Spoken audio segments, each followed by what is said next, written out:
সবাইকে জানাই মহা অষ্টমীর শুভেচ্ছা। আজকে ছিল অষ্টমী আর আমাদের এখানে ভান্ডারা বাটা হচ্ছে। তো এখন যেহেতু দুপুর 2টো বেজে গেছে, তো আজকে আমাদের প্রসাদে ছিল ফ্রায়েড রাইস, ছিল পনিরের তরকারি, চাটনি, পায়েস, আর তার সঙ্গে ছিল মিষ্টি। তো যাই হোক, এখানে সবাই মিলে ভান্ডারা দেওয়া হচ্ছিল।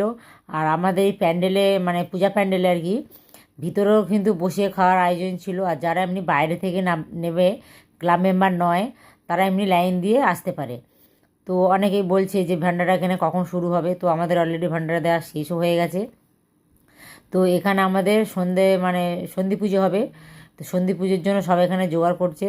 প্রথমে আমরা সবাই যারা মেম্বার আছি, এই প্রদীপগুলো তেল দিয়ে আস্তে আস্তে আমরা রেডি করছি।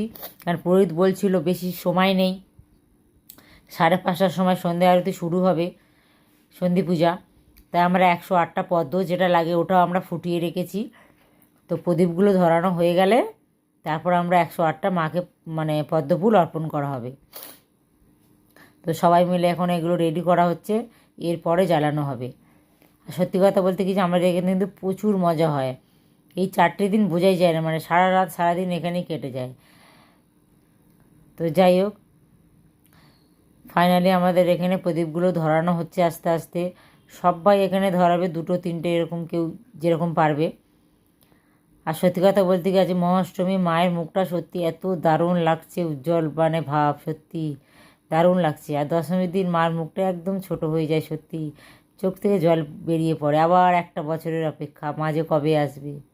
এটাই প্রার্থনা করি, মা আমাদের সবাইকে সুস্থ রেখো, ভালো রেখো। আর যারা যারা আমার এই ভিডিওটা দেখছো, কমেন্টে সবাই একবার বলো জয় মা দুর্গা। দেখবে তোমাদের সব মায়ের খুব ভালো হবে।